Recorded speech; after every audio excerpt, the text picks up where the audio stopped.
Hello everyone, this is Tanmay Sharma. My register number is UR15CS188. This is my experiment number 7 for the Java lab, and the title of this experiment are exceptions. So first we are going to discuss about that what are actually exceptions.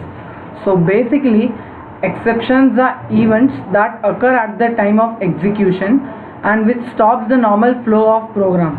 So Java already has inbuilt exception handlers, like for try then followed by catch. Try, it would catch the try, it would see for the exceptions, and catch would catch the exceptions.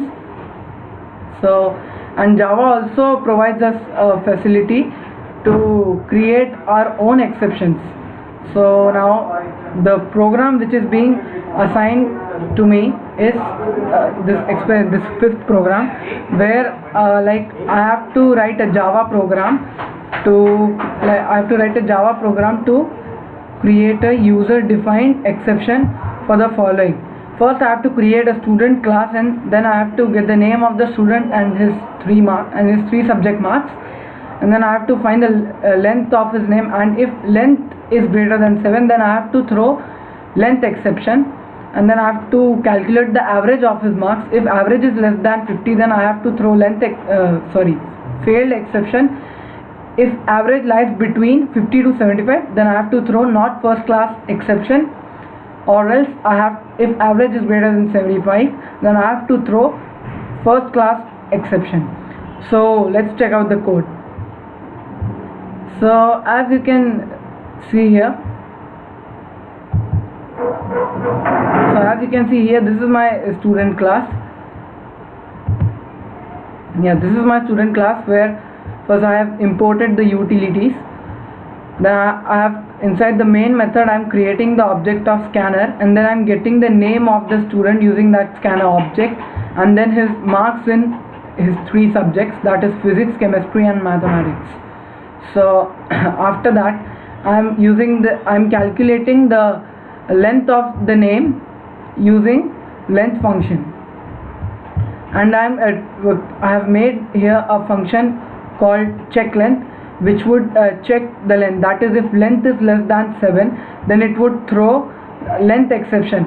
So now I'll show you how I have created. At last I'll show you how I have created the exceptions.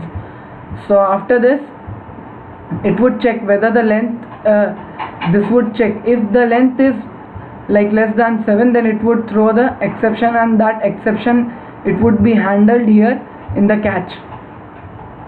And then here I am calculating the average, and again I have called a method check average. So in this check average method, this throws three exceptions, that is failed exception, not first class and first class. So if the average of the student is less than 50, then it would throw failed exception, and if average lies between 50 to 75, then it throws not first class exception, and if average is greater than 75, then it throws first class exception. So here it would detect the exception, and catch, it would handle the exceptions. So now I would show you that how I have created these exceptions, user defined exceptions. So first one is the failed exceptions. I have just created a class called failed exception, and then I have extended exception class in that failed exception class. So similarly I have created the other exceptions also. So now let's execute the code and check the output. So friends, as you can see here, first it's asking the name of the student. For example, let's say Tanmay. Then here I have to enter marks in physics, for example say 68, then marks in chemistry, let's say 77, marks in mathematics, let's say 91.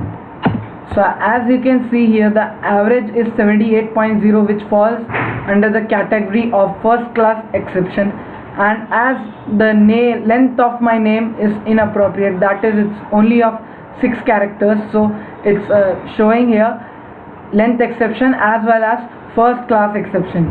So that's all for this video, friends. Thank you for watching my video.